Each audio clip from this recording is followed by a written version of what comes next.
네, 막힌 속을 확 뚫어주는 전격 시사 토크 시사 직설입니다. 오늘도 한신대학교 김준혁 교수님과 함께 한 주간의 주요 시사 이슈를 짚어보겠습니다. 교수님 안녕하십니까? 예, 안녕하십니까? 네, 교수님 오늘은 먼저 양평군 의회 문제 먼저 짚어보겠습니다. 그 양평군 의회가 더불어민주당 여현정 의원을 전격적으로 제명 조치했습니다.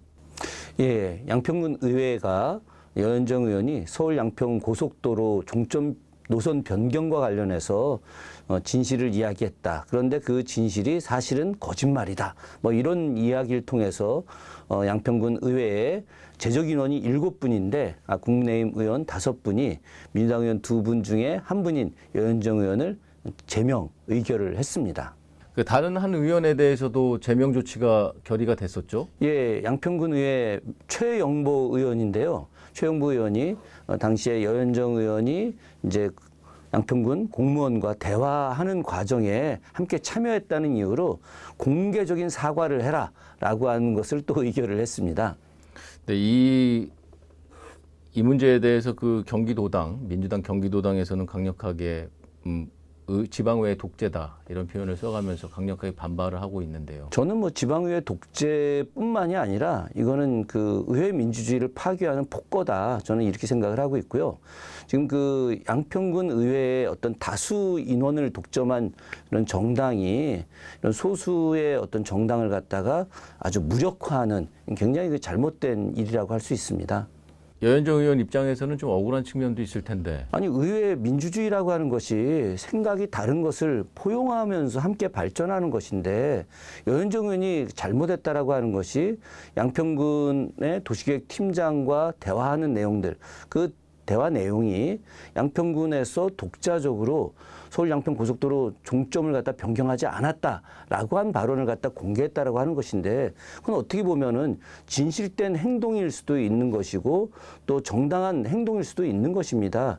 이 부분을 자기들의 의견과 다르다라고 해서 무조건 제명한다. 이거는 민주주의가 아닌 것이죠. 여기에 더해서 양평군 의회 국민의힘 의원들이 본인 그 의원들 중에 한 분이 음주운전을 했는데 뭐 이렇게 제재를 해야 됨에도 불구하고 부결 처리를 했거든요. 네. 이러고 이것은 형평성에 전혀 맞지 않는 부분들이죠.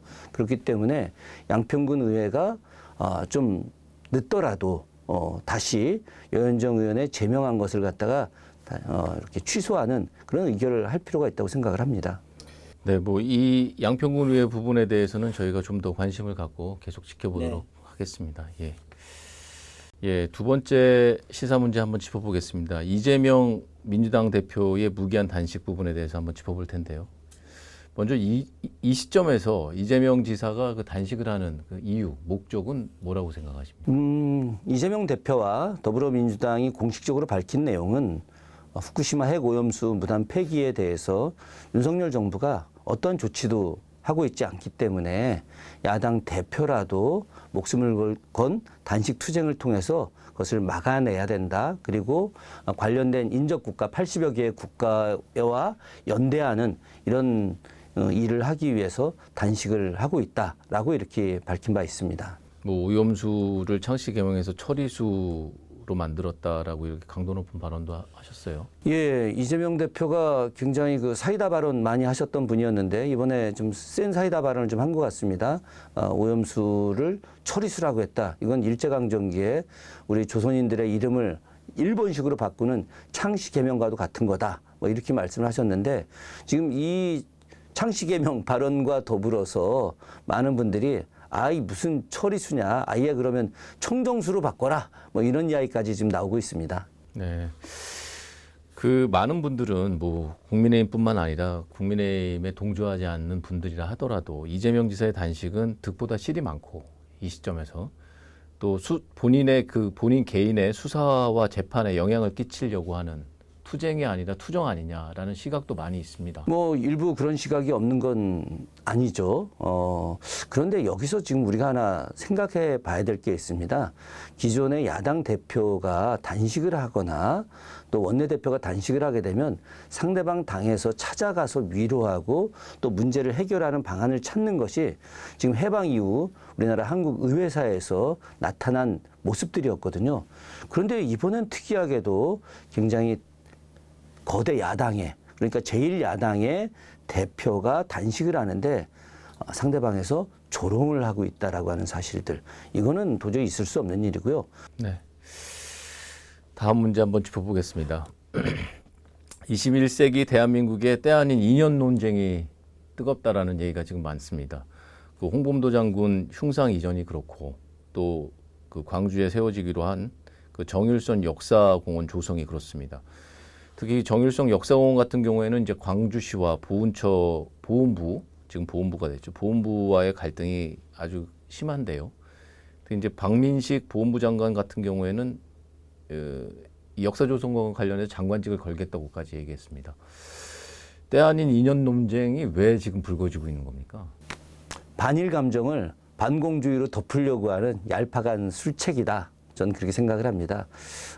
현재 일본의 후쿠시마 핵오염수 방류 문제, 또 독도의 일본 영토 표기 문제, 또 독도 인근에서 일본 구축함의 어떤 훈련들, 또 여러 가지 내용들이 강제동원 배상 문제와 관련해서도 일본의 안일한 태도들, 여러 가지 문제가 지금 동시에 쌓이고 있습니다. 이런 과정에서 우리 국민들이 반일 감정이 굉장히 높아지고 있거든요. 근데 지금 현재 이 정권이 사실 가만히 들여다보면 과거 친일의 후예들이 만든 정권이라고 해도 과언이 아닐 정도로 어떤 친일색이 좀 높아요. 그러다 보니까 어떤 그 반일 감정을 반공 이념으로다가 덮으려고 하는 그런 시도가 현재 진행되고 있다고 생각이 됩니다. 근데 그 반일 감정을 반공주의라고 덮는 의도라고 보기에는 이 내년 이제 총선이 8개월여 앞으로 다가온 시점에서 이런 이념 논쟁이 결국 국민의힘 쪽이나 여당 쪽에 유리하지 않다라는 판단을 할 수 있을 텐데요. 그 국민의힘과 여당엔 반드시 불리하죠. 당연히 불리한데 윤석열 대통령은 이 신메카시즘을 등장시켜서 어떤 본인의 지지도를 높이는 것들을 더 중요시 여긴다고 저는 생각을 합니다. 윤석열 대통령은 이제 최소 30%에서 35%의 콘크리트 지지율, 특히나 이제 영남 지역의 반공 이념을 갖고 있는 이 세력들만 갖고도 충분히 국정 운영이 가능하다고 판단을 하기 때문에 그래서 신메카시즘을 등장시켜서 철저한 반공주의로 나가는 것들. 앞으로 저는 윤석열 대통령의 남은 임기 3년 6개월이 더욱더 강하게 반공 이데올로기로 나갈 것이다. 이런 생각을 하고 있습니다. 그 사실 뭐 제 주변에 많은 분들도 그 평범하게 살아가시는 많은 분들도 그 지금 이념의 문제가 아니라 실용이나 이 먹고 사는 문제에 더 집중해야 된다. 그러니까 정쟁이 아니라 정책에 좀 집중해야 된다라는 얘기를 하시는 분들이 많이 있거든요. 아니, 당연히 그래야죠. 그 오늘 아침에 뉴스 보니까 또 물가가 또 3.9% 또 올랐습니다. 우리 통계청에서 발표한 내용들인데요. 월급은 똑같이 받는데 물가는 계속 오르면 실질적으로 소득이 줄어드는 거 아니겠습니까? 민생이 굉장히 어려워지는 겁니다. 지금은 이념 논쟁할 때가 아니라 민생을 회복하는 것, 이게 굉장히 중요하고요. 하나 덧붙이자면 조선시대 국왕들도 민생을 가장 중요하게 생각을 했습니다. 조선왕조실록에 민생을 검색해 보면 어마어마하게 많이 나오거든요. 그런데 윤석열 정부 들어와서 민생을 이야기하는 것을 별로 들어본 적이 없습니다. 과거 왕조 시대보다도 더 민생에 대해서 생각하지 못하고 있다. 이러면은 정부가 아니죠.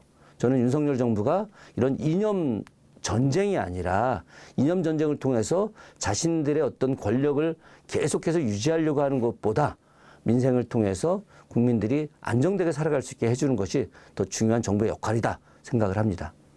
네, 본격 시사 토크 시사 직설 오늘 준비한 내용은 여기까지입니다. 저희는 다음 주 좀 더 알찬 내용으로 찾아뵙겠습니다. 교수님 감사합니다. 네.